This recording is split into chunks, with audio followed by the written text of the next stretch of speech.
And salutations, YouTube. Radio Free Instinct, episode 375. Getting back to some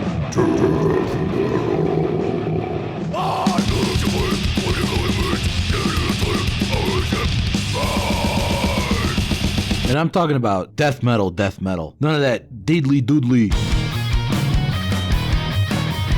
type stuff. Not that there's anything wrong with that. Coming off a 3-part In Flames retrospective, as well as episodes about Gates of Ishtar and Euthanasia, obviously, I do enjoy me some melodic death metal. But this is about death metal. Death metal from Florida, a band that to me is the type species of Florida death metal. I use them as the example of what Floridian death metal sounds like all the time. Because yeah, you could say Morbid Angel, Deicide, Obituary. They're older, maybe more classic in the eyes of the underground, maybe even a little bit more uniquely divergent in tone, but that's not what a type species is. A type species represents the entire genus. And when I think of death metal, of the Floridian style as it exists, compared to any other substyles or microgenres of death metal, I think of Monstrosity, who are, unfortunately nowadays, probably most famous in the eyes of the more mainstream adjacent elements of death metal culture as being that band that Corpse Grinder was in before he joined Cannibal Corpse. I already know where you're going, and guess what?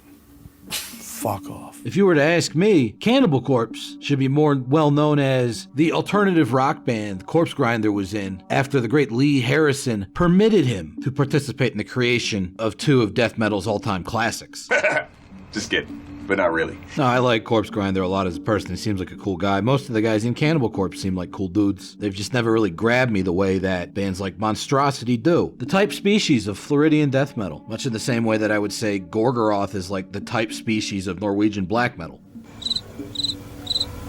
Satan. If you get a band that is described as sounding like Norwegian black metal, they might have elements of Dark Throne or Immortal or Emperor, but those are all pretty widely divergent from each other. They're most likely going to sound like some form of Gorgoroth. Similarly, if you get a band, you describe them as Floridian death metal, they could sound like Obituary, they could sound like Morbid Angel, they could sound like Deicide, but they're definitely going to sound like Monstrosity. And a big part of that is due to both Gorgoroth and Monstrosity not starting right at the inception of their respective styles, but just a little bit after the starting pistol goes off. Early enough to still be original, but late enough for the genre to already be somewhat codified. And it is during that very specific window in time, Monstrosity dropped their first full-length album, 1992's Imperial Doom. Anyone who isn't dead or from another plane of existence would do well to cover their ears right about now.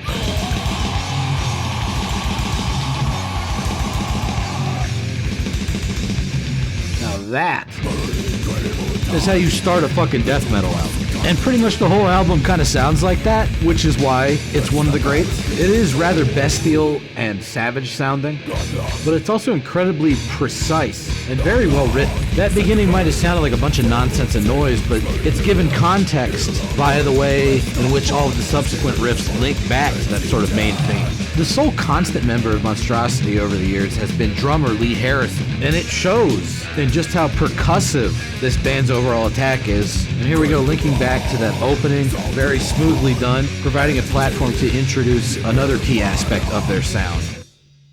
That being their sense of conceptual dynamism. These songs are big on having a lot of varied sections, changing tempos and themes a whole lot without necessarily losing the overall point of the song. Monstrosity can almost be seen as, nice little two-finger Iomi trill there, the birth of modern technical death metal in many ways, but they maintain a sense of structural coherence that I feel like a lot of newer bands working in similar ground lose out on. They also maintain that soul of old heavy metal, not only by utilizing that Tony Iommi finger technique, but also by having these great lead guitar sections. This album actually has two lead guitarists on it. John Rubin, who would later go on to join Malevolent Creation for their Stillborn and Eternal albums, and Jason Goebel, who's probably most famous for being in Cynic back when they were good. Oh! Shots fired! Shots fired! Couple that with Mark Van Earp's much more prominent than is usual for a Morris Sound recording bass playing, and of Corpse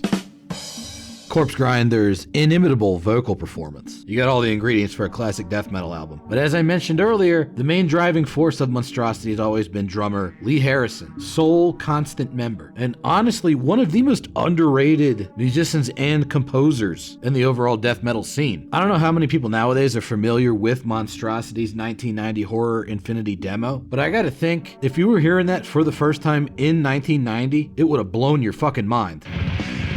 Because I'm having a hard time finding any contemporaneous stuff that hits quite with the same level of intensity. This would have been an impressively extreme sounding demo if it came out in 1996, bro. Real nasty shit.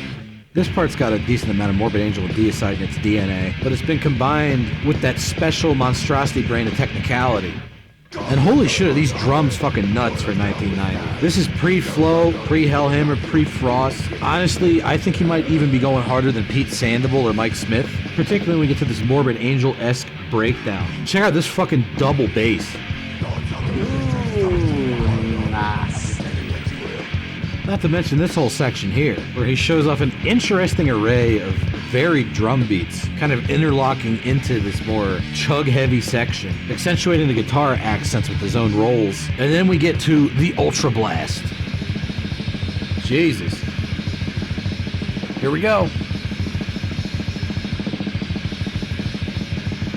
I mean, again, 1990, how many people were playing like that? Probably just Pete Sandoval. That shit's fucking nuts. If you haven't heard Monstrosity's demos, I would highly recommend them. They were actually some of the first Monstrosity shit I ever heard, because way back when I was in high school, I happened to pick up a copy of the Enslaving the Masses compilation, the first disc of which had alternate mixes of the first album, as well as 1990's Horror Infinity demo and 1994's Slaves and Masters demo. It's just kind of cool to hear Monstrosity in that super rough, unpolished format, because when they finally did get around to doing their full-length album, the sound had been cleaned up considerably, which has its own perks, because it lets you hear all the crazy technical shit that's going on a lot more clearly.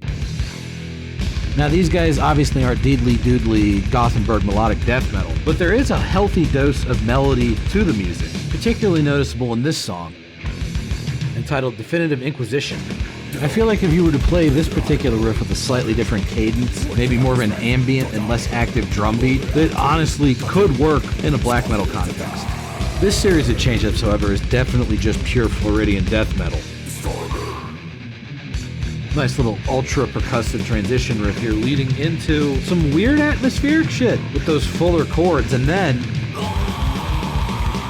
classic Corpsegrinder vocals, but also another surprisingly melodic sort of riff sequence to take us into the lead guitar section. I'm not actually sure which guitarist did what solo on this album, but I feel like this is a John Rubin one. Also, this little linking section that'll take us into the second set of solos. Fucking awesome. Morbid Angel, but crazier. And I think this is a Jason Goebel solo just because, I don't know, it feels like something that somebody involved with Cynic during their death metal days would play. Just real fucking weirdo shit. At times you could almost call Imperial Doom a progressive death metal album if it wasn't for how violent and brutal it is at all times. And this emphasis on violent brutality would continue into Monstrosity Mark II, despite a bit of a member shakeup. John Rubin leaves to join Malevolent Creation, and Jason Goebel, for all of his great contributions, was never actually like a full member of Monstrosity. He was a session guy. For this new version of Monstrosity, we have Jason Tux Morgan on guitars, first showing up on the 1994 Slaves and Masters demo, which was indicative of the fact that Monstrosity were not going to be letting up on the gas anytime soon. If anything, this material is more spastic and brutal than their debut era.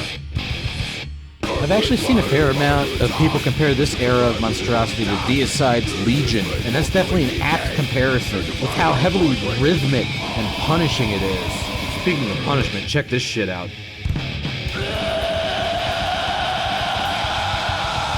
That's what's up, too. Much like Deicide, speaking of Deicide, these guys really fucking good at including a healthy amount of groove to break up the pace. Then right here, they take that groove riff, completely turn it inside out by putting it over a much faster drum beat. This idiosyncratic combination of chaos and precision very much reminds me of Deicide's Legion, as does this super gonzo soloing. But then when all the chaos collapses, They go into a new section of riffs that's... this is just Monstrosity, dude. Nobody else does these kind of riffs quite the way that Monstrosity does them. So that's what that album sounds like in raw underground demo form. When the full length comes out, again, it's a lot more polished sounding, but not in a bad way. What is bad though is the album cover. Holy Jesus. What is that? What the fuck is that? I mean, do I even really need to add anything to this fucking Easter egg ass, interactive visual Windows 95 encyclopedia looking ass cover? Well, it stinks. And perhaps the worst part about the CGI atrocity is it happens to be the album cover for perhaps the death metal album of 1996. Because the music on Millennium is as good as the cover is bad. I mean, this first riff is outrageous, and then watch how they chop it up. They just murdered their own riff. What's more death metal than that? And they're gonna keep doing that to this poor riff. It's gonna be cut into all kinds of weird pieces. Because the songwriting on this album is even more intense and complex than it was back on Imperial Doom. Like, this shit still sounds fresh and unique and insanely technical today. If Psychroptic put out this album tomorrow, people would be like, Return to Form Album of the Year. Look, it's still that same opening riff, but it's been mangled to the point where it's almost incomprehensible now. Oh, and then this fucking break coming up here. Fucking nasty. Watch this little run. What the hell was that? That's death metal greatness, that's what that was. Like, they're just all over the place, this whole section. Never wrapping up the same musical phrase the same way twice. And then when it does appear like the intensity is gonna let up, they hit you with this part, this little bit of nastiness. Because, yeah, Corpse Grinder's gotta let you know, hey, I'm on this album too, okay? This is about shooting blood from your cock. Not only has the brutality and complexity quotient been upped considerably from Imperial Doom, they've also leaned even harder into the progressive and weird territory of that record.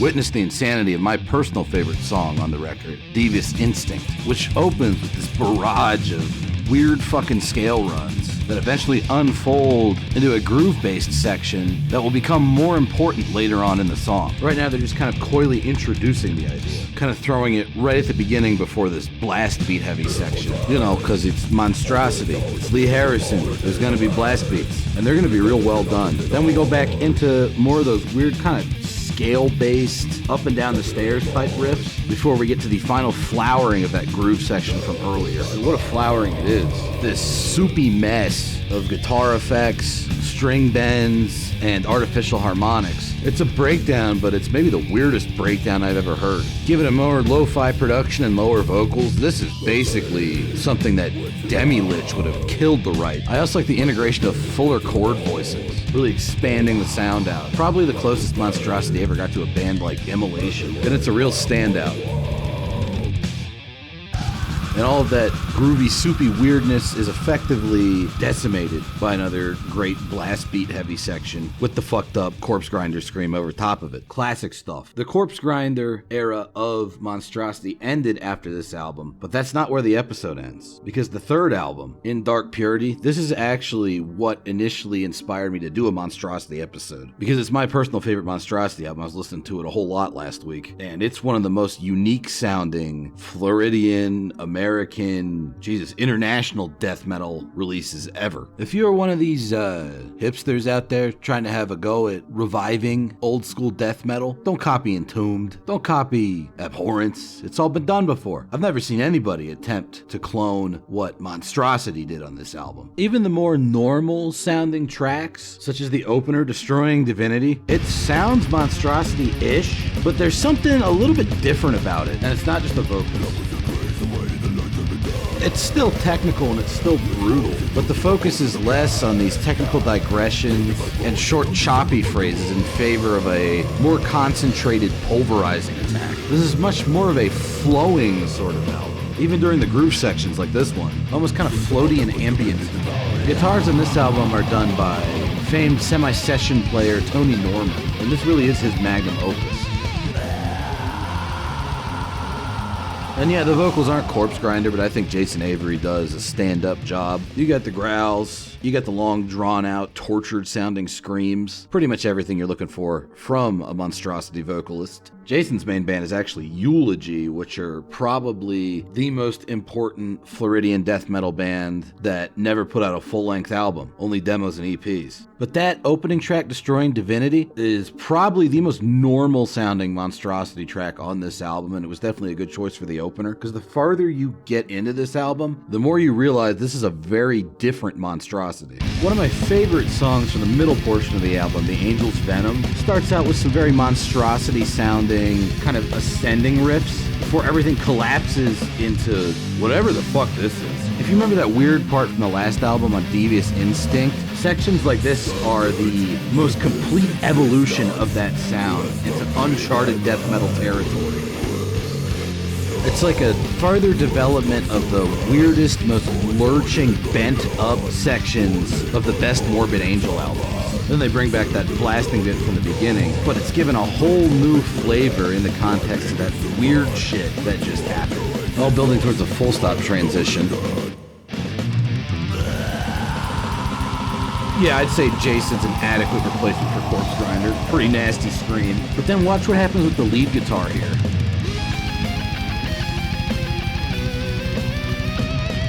It's very melodic sounding, consonants even. You could almost call this a melodic death metal album, or rather, it's a death metal album that has a lot of consonant melody to it without being, the subgenre of melodic death metal TM. And with that idea in mind, I can unveil to you my personal favorite track from this album, my personal favorite track from the whole of the Monstrosity discography, and the song that people that are in the know about this album, this is probably the first song that comes to mind when they remember that this album exists. It's entitled Suffering to the Conquered, and it's probably the most developed example of what I might call a distinctly American breed of melodic death metal. You could hear other bands hinting at this direction, such as the band Pessimist on their second album with the song Wretched of the Earth.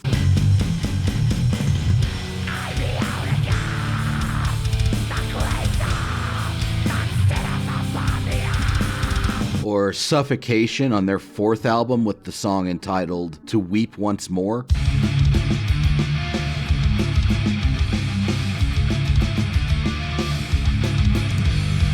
But no one really ran with that sort of micro style as far as Monstrosity does. It utilizes the choppy, sort of short cut-up phrase technique of a lot of Monstrosity songs, but the riffs themselves are intensely melodic, harmonized, almost kind of epic sounding. Like, this song's atmosphere is just unmatched. If you ask me, this is absolutely one of the most unique sounding and memorable death metal songs ever written. Like, check out this tremolo picked part coming up right here. Like, what else out there in the death metal world sounds like this? Fucking nuts. And then this descending part. Super technical, super brutal, but still super melodic. And the follow-up riff, kind of harkening back to that harmonized beginning of the song, also fucking fantastic. And it's all building up to one hell of a lead guitar section. Like, just downright apocalyptic sounding shit. The riff underneath it, too, is also great. Very much a development of that sort of lurching style they had going all the way back to Devious Instinct, or perhaps even the slow part on the title track on Imperial Doom. God damn, are these solos ever fucking good. Very much a narrative style of lead guitar, kind of a miniature song existing within the song itself. But that sort of rhythm guitar backing track after the solo ends kind of develops into its own weird set of riffs. Very much epic in tone, ambient, kind of floaty sounding. Again, developing those slower moments of the first two Monstrosity albums in an entirely new and exciting direction. There's a reason I saved this song for the absolute end of the show. And that's because if there's one thing I want you to take away from this episode, is that Suffering to the Conquered is one of the best fucking death metal songs of all time. If you don't like it, I question your capabilities as a human being. Go to the ear, nose, and throat department. Get your hearing checked. Of course, there's other Monstrosity albums after this one. In fact, they're still active to this day. I just don't know them as well as I know these first three Monstrosity albums. Didn't really feel comfortable dissecting them as closely. But from what I've heard of them, they are pretty sick. What I do definitely know is those first three Monstrosity albums, absolutely essential death metal. You need to get them if you don't already have them. Hopefully I managed to convince you of that, but hey, even if you disagree, thanks for listening or watching or whatever you did, and I'll see you next time. Bye-bye. What trolls are fucking stupid. This fucking drink call was fucking delicious.